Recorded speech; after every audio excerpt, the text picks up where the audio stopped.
السلام علیکم جی، مفتی on line میں حافظ محمد عمران آپ کو خوش آمدید کہتا ہے۔ ہم سورہ بقرہ کی آیات پر وہاں سے اس کے ساتھ ساتھ جو سیرت نبوی صلی اللہ علیہ وآلہ وسلم ہے وہیں سے روشنی اور ہدایت کی کوشش کر رہے ہیں، اور اپنے اس پلیٹ فارم سے وہ پیغام جو کہ قرآن و سنت سے ہے وہ دنیا بھر میں جہاں کہیں بھی لوگ ہمیں سنتے ہیں ان تک پہنچانے کی کوشش کر رہے ہیں۔ الذی جعل لکم الارض فراشا والسماء بناء وانزل من السماء ماء فاخرج به من الثمرات رزقا لکم فلا تجعلوا للہ اندادا وانتم تعلمون۔ آج بھی اس آیت مبارکہ پر ہم گفتگو کریں گے۔ وقت کی قلت ہوگی اور یہ مکمل تو نہیں ہو پائے گا، تو کوشش کریں گے کہ آنے والے دنوں میں بھی اسی حوالے سے، کیونکہ جہاں پر زمین و آسمان کی بات ہو، پانی کی بات ہو، تخلیق کائنات کی بات ہو، تو وہ اتنا وسیع موضوع ہے کہ آپ اس کو چند گھنٹوں میں کیا، آپ اس کے اوپر مہینوں بھی لگ رہے ہیں تو آپ اس کا احاطہ تو کر نہیں پاتے، لیکن کوشش کریں گے کہ جو اس کی چیزیں ہمیں سمجھ آئیں یہاں پر ہمارے مفتیان کرام کو، وہ آپ تک پہنچائی جائیں۔ تو اسی اہم موضوع پر گفتگو کرنے کے لیے میرے ساتھ آج اسٹوڈیوز میں تشریف فرمایا جناب علامہ ابتسام الہی ظہیر صاحب۔ علامہ صاحب السلام علیکم، بہت بہت شکریہ آپ کے وقت آپ تشریف لائے۔ جناب مفتی قیصر شہزاد نعیمی صاحب بھی پروگرام کا حصہ ہیں۔ السلام علیکم مفتی صاحب، بہت بہت شکریہ آپ کا۔ اور قاری عطاء المنان وارثی صاحب بھی پروگرام کا حصہ ہیں۔ قاری صاحب السلام علیکم، بہت بہت شکریہ آپ کا۔ قاری صاحب آپ سے گزارش ہے کہ تلاوت کلام پاک کی سعادت حاصل فرمائیں۔ اعوذ باللہ من الشیطان الرجیم، بسم اللہ الرحمن الرحیم۔ بسم اللہ۔ الذی جعل لکم الارض فراشا والسماء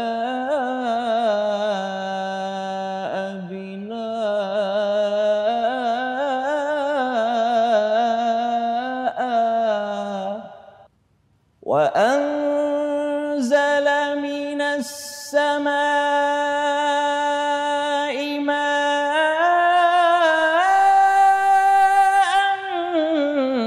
فأخرج به من الثمرات رزقا لكم فلا تجعلوا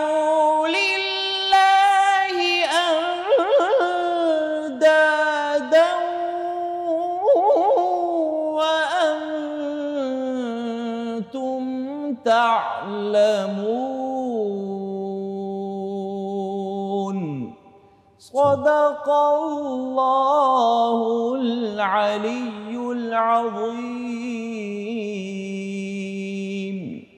صدق رسول النبی الکریم ونحن علی ذلک من الشاہدین۔ جزاک اللہ جناب، حمد باری تعالیٰ پیش کریں گے۔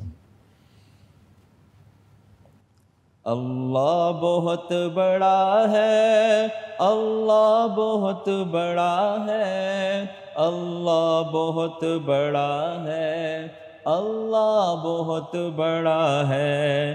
گر وقت آ پڑا ہے مایوس کیوں کھڑا ہے، اللہ بہت بڑا ہے، اللہ بہت بڑا ہے۔ قہر و جبر کے بت یہ جو سامنے کھڑے ہیں، پانی کے بلبلے ہیں بس نام کے بڑے ہیں۔ ایک کن کی مار ہے یہ، جتنے گنوار ہیں یہ تاریخی سلسلہ ہے۔ اللہ بہت بڑا ہے، اللہ بہت بڑا ہے، اللہ بہت بڑا ہے، اللہ بہت بڑا ہے، اللہ بہت بڑا ہے۔ فرعون اور پانی ہو گئی ختم کہانی، بچوں سے بو جہل کی چھنوائی زندگانی۔ اللہ کے کام سارے دن کو دکھائے تارے، اللہ کے کام سارے دن کو دکھائے تارے، کیسا حشر ہوا ہے۔ اللہ بہت بڑا ہے، اللہ بہت بڑا ہے، اللہ بہت بڑا ہے، اللہ بہت بڑا ہے، اللہ بہت بڑا ہے۔ جزاک اللہ جناب قاری صاحب، آپ کا بہت بہت شکریہ۔ علامہ صاحب، اللہ بہت بڑا ہے، اور جب ہم اسی آیت مبارکہ جس کی ابھی تلاوت بھی فرمائی قاری صاحب نے، الذی جعل لکم الارض فراشا والسماء بناء وانزل من السماء ماء فاخرج به من الثمرات رزقا لکم، مختلف چیزوں کا ذکر اللہ تعالیٰ نے فرمایا، تو آپ اس کو کیسے بیان کرتے ہیں؟ یہاں سے کیا کیا چیزیں، آج تو ماڈرن سائنس اس کے اوپر بہت ریسرچ کرتی ہے نا، تو اس حوالے سے کیا آپ بیان فرماتے ہیں؟ دیکھیں سائنٹیفک جو انوویشنز ہیں، جب ان کے اوپر غور و تدبر کرتے ہیں تو یہ بات سمجھ میں آتی ہے کہ سائنس کی کیپیسٹی اتنی ہی ہے جتنی مخلوق کی کیپیسٹی ہے، اور سائنس کو اتنا ہی بروئے کار لایا جاتا ہے جتنی مخلوق کی صدار و پوٹینشیل ہے۔ اس میں کئی چیزیں ایسی ہیں جن کی لمیٹیشنز ہیں۔ مثال دے رہا ہوں، اگر آپ کنسٹرکشن کے فیلڈ میں جائیں تو کوئی چھت ایسی بنانا ناممکن ہے جس کو دیواریں سہارا نہ دے رہی ہوں۔ ہر صورت آپ کو جو ہے نا ان کو کوئی نہ کوئی سہارا دینا پڑتا ہے، اور اگر بہت بڑا ہال بھی ہو تو اس کے کناروں کے اوپر پلر نہ بھی لگائیں تو اوپر سے بھی اگر اس کو جو ہے نا کھینچ رہے ہوں تو سائڈ سے پھر بھی دیواریں لگانی پڑتی ہیں۔ لیکن کائنات کی سب سے بڑی چھت جو ہے وہ آسمان ہے، اور اس کو کوئی پلر سہارا نہیں دے رہا، اور اس کے اندر جو ہے کوئی ایسی رکاوٹ یا کوئی ایسی دیواریں موجود نہیں ہیں جو بندہ دائیں بائیں نظر دوڑائے تو آ رہی ہوں جو اس نے اس سامان کو جو ہے نا سہارا دیا ہو۔ تو میں یہ بات سمجھتا ہوں جو خالق کی استعداد اور اس کی جو قدرت کاملہ ہے اس کا مخلوق کے ساتھ کوئی موازنہ کیا ہی نہیں جا سکتا۔ اللہ تبارک و تعالیٰ کی ذات اتنی بڑی ہے کہ وہ پوری کی پوری کائنات کے اندر مختلف سیارے، مختلف ستارے جو اپنے اپنے مداروں میں گھوم رہے ہیں، سینٹریپیٹل فورس جو ہے ان کو مرکز کا مائل کرتی ہے، اور سینٹریفیوگل فورس جو ان کو مرکز گریز جو ہے نا یہ قوت جو ہے ان کو اسے باہر نہیں نکلنے دیتی۔ تو یہ ساری کی ساری قوتیں جو ہیں ان کو بھی اللہ تبارک و تعالیٰ پوری کائنات میں مینیج کیے ہوئے ہیں۔ اللہ تعالیٰ نے جو بچھونا بچھایا ہے وہ انسانوں کے بچھونوں کی طرح کا بچھونا نہیں ہے۔ ہمارے فرق جو ہوتے ہیں ان کے اندر کوئی پیداوار کی صلاحیت نہیں ہوتی، جبکہ اللہ تبارک و تعالیٰ کے بچھائے ہوئے جو بنایا ہوا بچھونا ہے وہ نہ صرف یہ کہ انسانوں کے لیے کافی ہے بلکہ وہ مردوں کے لیے بھی کافی ہے۔ الم نجعل الارض کفاۃ احیاء وامواتا، کہ اللہ تعالیٰ نے زمین کو کافی کر دیا ہے زندوں کے لیے مردوں کے لیے بھی۔ اگر ارب انسان آج زمین کے اوپر موجود ہیں تو ہم سے پہلے مرنے والے لوگ اربوں خربوں میں فوت بھی ہو چکے ہیں۔ زمین ان کو بھی اپنے اندر جذب کیے ہوئے ہے اور ہماری ضروریات کو بھی پورا کر رہی ہے۔ کئی لوگ اس مسئلے کے اندر حماقت کا شکار ہیں اور بگ بینگ جیسے تصورات کو پیش کر کے یہ بات لوگوں کو باور کروانا چاہتے ہیں کہ شاید اندھا مادہ جو ہے وہ نظام کائنات کو جو ہے چلا رہا ہے۔ آپ مجھے یہ بات بتلائیں کہ کائنات کے اندر انسانوں کی جملہ ضروریات کو پورا کرنے کے لیے زمین کو کافی قرار دے دینا اور اس کے اندر ہر اس چیز کو پیدا کرنا جس کی انسانوں کو عمومی طور پہ ضرورت ہے، یہ ایک ایسے خالق و مالک کا کام ہو سکتا ہے جو عزیز و حکیم ہو، جو علی العظیم ہو، جس کے اندر تمام کی تمام چیزوں کو مینیج کرنے کی جملہ صلاحیتیں موجود ہوں۔ اللہ تبارک و تعالیٰ نے جب کروڑوں انسان تھے ان کے ذریعے بھی زمین کے اندر سے اناج اور غلے کو پیدا کیا، اب ارب انسان پیدا ہوئے ہیں تو ان کے ذریعے بھی اللہ تعالیٰ اسی زمین کے اندر سے پیداواروں کو جو ہے جاری و ساری کر رہا ہے۔ اور پھر ایک کنیکشن اللہ تعالیٰ نے آسمان و زمین کے درمیان پانی کا بھی رکھا ہوا ہے۔ آسمان سے اترنے والا پانی جو ہے وہ اس بیج کے اندر برابری کی صلاحیت کو پیدا کرتا ہے، جو بیج ہمارے لیے بالکل مردہ ہوتا ہے، لیکن اس کے اندر سے ہی پودا نکلتا ہے، وہ پودا لیٹر آن درخت بن جاتا ہے اور اس طرح سے پھر پھل بھی پیدا ہوتے ہیں۔ اگر آپ اس کو اللہ تبارک و تعالیٰ کی ذات کی کسی بھی جگہ پر جو دہری تصور پیش کرتے ہیں اگر اس کو ایک لمحہ بھر کے لیے جگہ دیں تو یہ ایسا ہونا ممکن ہی نہیں کہ بے جان چیزوں کے اندر نشو و نما کی صلاحیت پیدا ہو جائے۔ یقیناً یہ اللہ تبارک و تعالیٰ کی کاریگری اور اس کی قدرت کاملہ کا مظہر ہے، جسے اللہ تبارک و تعالیٰ وقتاً فوقتاً انسانوں کو جو نا ان کی عقل کو ٹھوکر لگانے کے لیے دکھاتے رہتے ہیں۔ اس لیے اللہ نے سورہ آل عمران میں یہ بات کہی ہے، ان فی خلق السماوات والارض واختلاف اللیل والنہار لآیات لأولی الالباب، کہ بے شک زمین و آسمان کی تخلیق اور رات و دن کے آنے جانے میں نشانیاں ہیں عقل والوں کے لیے۔ الذین یذکرون اللہ قیاما وقعودا وعلی جنوبہم ویتفکرون فی خلق السماوات والارض، جو اٹھتے بیٹھتے اپنے پہلوؤں پر اللہ کو یاد بھی کرتے ہیں اور کائنات کے اندر غور و فکر بھی کرتے ہیں۔ جب کائنات میں غور و فکر کرتے ہیں تو کنکلوژن کیا نکالتے ہیں؟ ربنا ما خلقت ھذا باطلا سبحانک فقنا عذاب النار، اللہ تو نے جو کچھ بھی بنایا باطل نہیں بنایا، کائنات اتنی بڑی ہے تو خود کتنا بڑا ہوگا۔ تو اللہ تعالیٰ ہمیں، اگر ہم اپنے اعمال پہ غور کریں، اپنی حیثیت پہ غور کریں، اپنی کارکردگی پہ غور کریں تو ہمیں تو اس میں کوئی قوت نظر نہیں آتی۔ ہمیں ایک ہی بات کی امید ہے کہ اگر آپ ہمیں پناہ دے دیں اور آپ ہمیں بچا لیں تو پھر ہی ہم آگ کے عذاب سے بچ سکتے ہیں۔ تو یہ تصور ہے جو بنیادی طور پر انسان کے اندر پیدا ہوتا ہے تفکر فی الخلق کے نتیجے میں۔ قرآن جیت کے بہت سے مقامات میں تفکر فی الخلق کی دعوت دی گئی ہے، لیکن خصوصیت سے سورہ نحل کو اس مسئلے میں ایک امتیازی مقام حاصل ہے۔ پونے پاری ایک سورت کے اندر اللہ تبارک و تعالیٰ درجنوں ایسے مظاہر کو بیان کیا ہے جو اللہ تبارک و تعالیٰ کی کاریگری کا منہ بولتا ثبوت ہے۔ ان میں سے ایک دو باتوں میں کر کے جو مفتی صاحب ان کی طرف چاہتا ہوں کہ وہ بھی اپنے جو ہے اس کے اندر ارشادات عالیہ کو شامل فرمائیں۔